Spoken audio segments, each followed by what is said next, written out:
Ari, here we are at Big 12 basketball media days, but football is like the conversation, so let's start there. BYU Utah.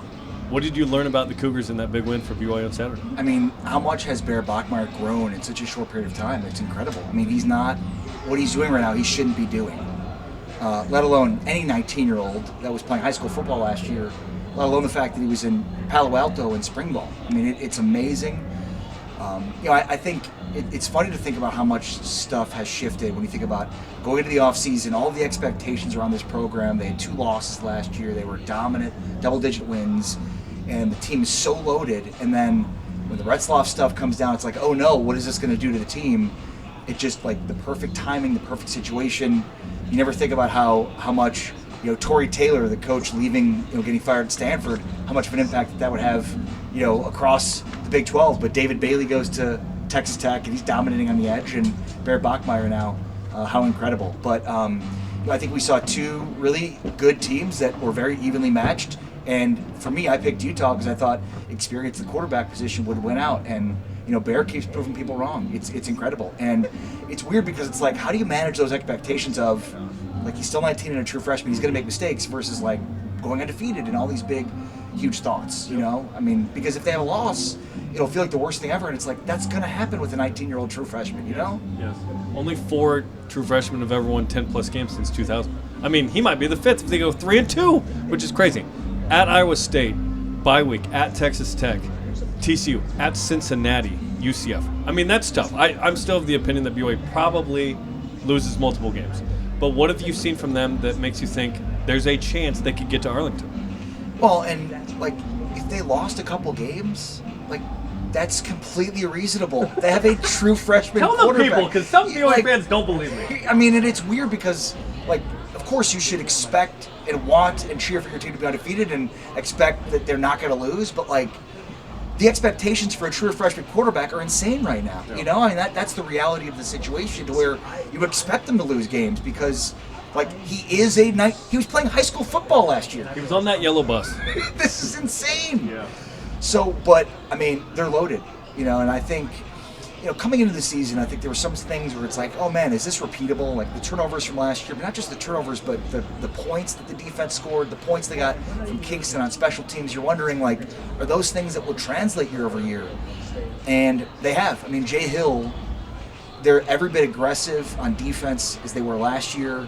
When you've got Jack Kelly and Isaiah Glasker at linebacker, I mean, that's 2 of the best linebackers in college football, let alone, pairing them together on the same defense. And it was scary a couple weeks ago when you thought maybe these guys are going to be out for an extended period of time, but they haven't been. So, I mean, they could, if you told me that fast forward and they won all their games, I wouldn't be surprised at all, because they're that loaded. I mean, it's like the perfect situation for a true freshman quarterback to come in and have success. And I think that's why they're able to balance those things, right? Like, this defense is loaded, they're aggressive, they're opportunistic, they're really good everywhere. They run the football well. They've got the number 1 rusher in the Big 12 right now in LJ Martin. They're really good on the offensive front. Like, they've got a legit ex-receiver who's been and experienced in Chase Roberts. They've got a speedster in Parker Kingston. Like, they don't have many holes. So, like, when that's the case and you're well coached, you're well schemed, and you game plan right, and you have healthy respect for your opponent in the game every week, you can win all your games. So, like, there's a reason they're 19-2 in their last 21 games. I mean, there's a reason for that, and it's the talent, it's the coaching, it's all of those things coming together. So, I have this expectation of, well, this guy at some point will look like a true freshman, but so far it has not gotten in the way of them winning all their games. They've been able to make fourth quarter comebacks in 3 of the games in league, which is crazy. Let's talk about the most winnable of the tough road games. So at Iowa State Saturday, bye week. At Texas Tech, still tough, even though they lost. At Cincinnati, who feels like the ASU of this year. Which of those 3 is the most winnable? I hate to say at Iowa State, but from an Iowa State perspective, you hope they figured out some things during the bye with their secondary, because last year Iowa State was able to overcome significant linebacker injuries, but this year so far, in the couple of games we've seen without their starting 2 corners, they've been gashed through the air, and that was against Kansas or against Cincinnati, and then against the Colorado team that had just not been doing that to anybody. So I think, like, the Cincinnati one came on the heels of Kansas, where it was like, okay, they've had 2 games, they're really airing it out. But the Colorado game was surprising because Salter hadn't really done anything all year. So have they figured some stuff out on defense? Because we're just not used to their defense being down, even with the injuries. But if not, and their corners, are like, you're not going to replace those two guys. And this is a scheme in a 3-3-5 that is very dependent upon having good, downhill corners that can play both against the run but also cover. So I think, this sets up nicely for BYU in terms of being able to take advantage of corners that have been taken advantage of late. None of these games are easy. Iowa State's played in the Big 12 championship last year, one of the most consistent programs in the conference. None of them are easy, but I think where it is right now, defensively, they've got some opportunities against Iowa State because we've seen them the last few weeks be susceptible. But again, maybe they've figured out some stuff during the bye week. Talk about men's hoops. Obviously, Houston, the national runner-up. BYU 8th, Texas Tech 10th. 3 in the top 10. You got Iowa State and Kansas, and everyone looking good. What do you make of the Big 12 and men's hoops? Will it be as good as it's been the last couple of years? Better. As a Kansas alum, it's super weird. When I went to Kansas, the Big 12 was absolutely dominated by Kansas. Now they're 5th in the preseason poll. Think about that. Kansas had won or won the regular season or conference tournament championship almost every year of the Big 12. Like, you can count on one hand the amount of times they didn't win one of those two. Welcome back. And now it's a totally different world. It speaks to how good this conference is top to bottom. Kevin Young, I know we're talking all things Big 12, but Kevin Young is one of my favorite coaches in the Big 12. What a huge addition he was. And he knew when he was hired he was going to be a huge hire by BYU into the conference, and I think we've seen that. And forgetting the elimination game where Alabama shot like 1,000,000% from 3. Beyond that, there was tons of growth we saw from a young team last year that grew over the course of the season. And this was a team that dealt with adversity. They had some really high-level young players that did not perform consistently, but figured out how to win. I think when you bring in the class they have coming in, coupled with Richie Saunders, and coupled with Kibikeda, some of the guys they have, they're going to be a physical, rebounding basketball team. They're going to be, with Richie, a team that can shoot and score and light it up. And then I'm just really excited to see how AJ mixes in with everything. But it's not just about Devanza. They brought in another great class.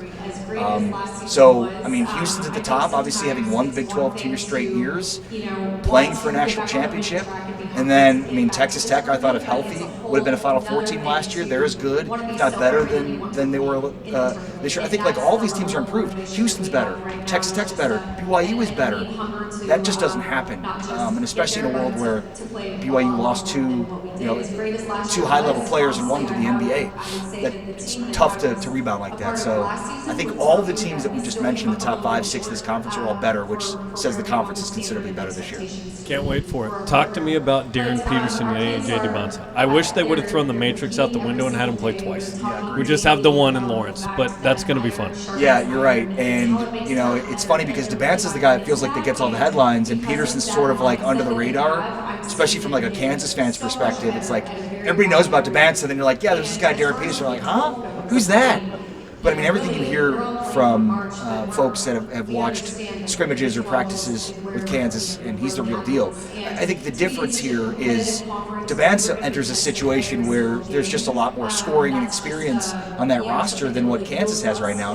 Flory's about it in terms of experience coming back from last year. They have a lot of young players they're counting on, a lot of transfers they're counting on. So, I think Kansas will need to be carried by Peterson.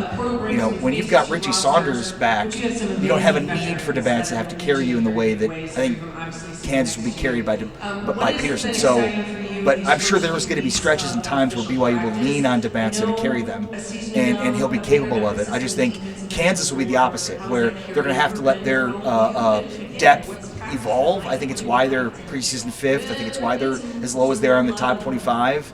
They just don't have as much depth on paper as, let's say, BYU does by having some of these guys back, including Richie Saunders, that Kansas just doesn't have that. Where, again, Peterson's going to be carrying the load most of the season. You hope guys emerge. We know what Richie Saunders is capable of. We know some of these other guys are capable of. Now it's about seeing, how much Devanza can mix in with those guys. Ari, how do people find your stuff on the radio? Appreciate you asking. Check out the TuneIn app. Now we're on Big 12 Studios as well. And just download the TuneIn app, search Big 12, and we've got plenty of people listening in the Utah area. We can see some of the numbers and podcasts, so it's really exciting. I thought when Bear picked up that touchdown on 3rd and 10, 22-yard run, I mean, I got goosebumps. I'm not even a BYU fan. I have no connection to BYU other than covering the Big 12, and that gave me goosebumps. Like, you could just get a sense of, like, this is what BYU thought was possible and just never had the opportunity to spread its wings in a power conference. And we're starting to see that. We saw BYU and Baylor last year in a premier basketball game with NBA scouts galore, and then we saw against Utah on Saturday. And it was an incredible moment, incredible experience, and shows just how incredible it is to have BYU in the Big 12. Like the other guys. I'm a peacock. You got to let me fly. And BYU's flying. All right, thanks for the time, man. Thank you.